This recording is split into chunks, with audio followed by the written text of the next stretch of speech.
Looking at John F. Hunt and the group as a whole, the main reason it's had such good growth in the last number of years is its ability to be a multidisciplined organisation, covering mainly two sectors, construction and also hire services sectors. But if you look at construction, the main business that really has benefited over the last number of years is our regeneration business. That started back in 2013, and we have a number of really good contracts. It's been able to grow to a £20 million business over the last 3 years.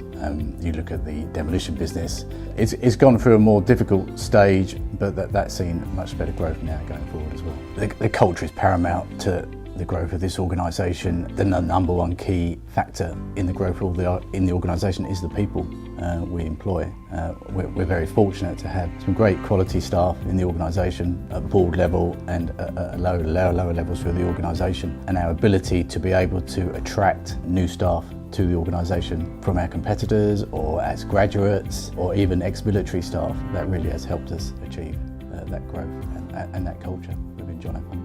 Well, as you know, John F. Hunt, we have to pay into the apprentice levy, and also we have to contribute to the Construction Industry Training Board levy. So we utilise those as much as possible to help with training, both for apprentices, for developing our own staff on longer term training programs, and also with our graduate program scheme, trying to attract graduates into an engineering background in construction, both in our regeneration business and also in our demolition and civils business.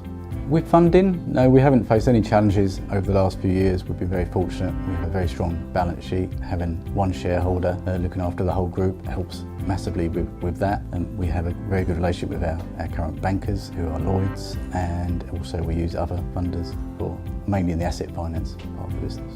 Financially, as a group, we have to have modern plant, both in our generator business that has over 2,000 generators now in the UK. That's a very large investment. We've invested £30 million in those generators over the last 5 years. On the larger plant side, again, we need a modern fleet to match all the emissions requirements going forward, and also our vehicles. Primarily, most of our work in demolition and regeneration is in London, so that all our vehicles have to be Euro 6 compliant.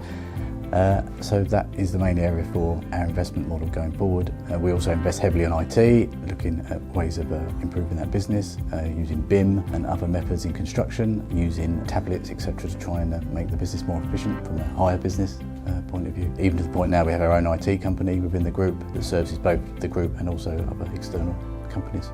The benefit of having such a strong balance sheet over the years, having a shareholding that's basically ultimately owned by one individual Essex-based family, it does help us with funding with our main bank and also with other lenders, especially on the asset finance side of the business.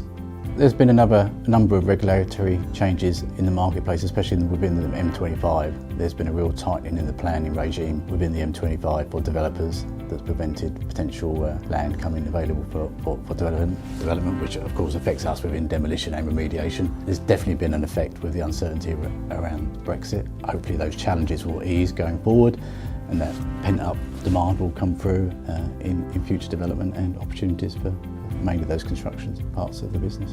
In terms of staff, not many changes that really have affected us. The biggest one from a financial point of view is the apprenticeship levy. I think that's taken a couple of years to understand fully the opportunities you can utilise those funds without losing them to the government, which when the apprenticeship levy started, nobody really understood what other opportunities there were. They all felt you had to employ a number of apprentices. Well, that's not actually the case. If you talk closely with all the universities, there are a number of long-term development programs that are available for all staff. So that's actually become quite a benefit to all the organisations. It drives you forward into the actual development of your staff within the organisation. So I would see it more as a benefit than a challenge. The next milestone we see for the business in the construction side of the business is we have introduced a civils engineering division within our demolition business. So we've provided our clients with an additional offering in terms of not only do we now take down the buildings, we will now dig out the basement, we do the RC frames and bring the site back up to the ground floor so they can employ the next contractor to put the structure up. That will hopefully see our turnover in that side of the business reach about £80 million in the next few years. Regeneration will continue to grow with this additional development opportunities in the UK. We've also introduced an industrial dismantling division within regeneration, and it's also working closely with our business that we acquired a couple of years ago within the nuclear sector to look at opportunities within that sector as well.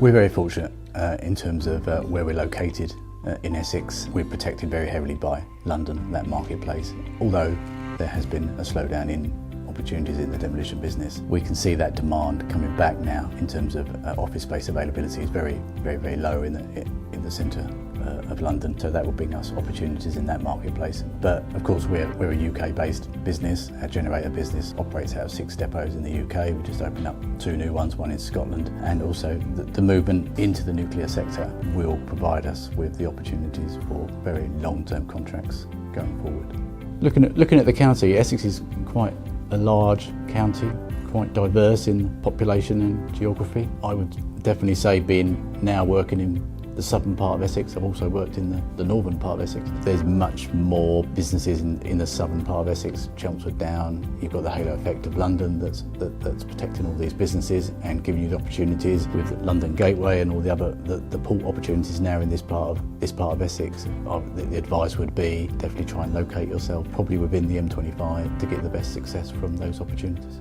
Looking at Essex Limited and the health of the county, you only have to look at the top 100 of the last 5 to 6 years. It's pretty consistent. It demonstrates the various sectors the county has and how diverse and the geographical spread of those businesses through the county. We are pretty recession-proof. We do have that benefit of the London market that does protect Essex Limited, so geographically we're in a very good position in the UK. It would be very useful to see how Essex compares to other counties in the region, up to Northampton, Bedfordshire, Bucks and Herts, to see how we compare to those other counties and to see if there's any other opportunities that businesses in Essex can potentially see for spreading out into those other counties.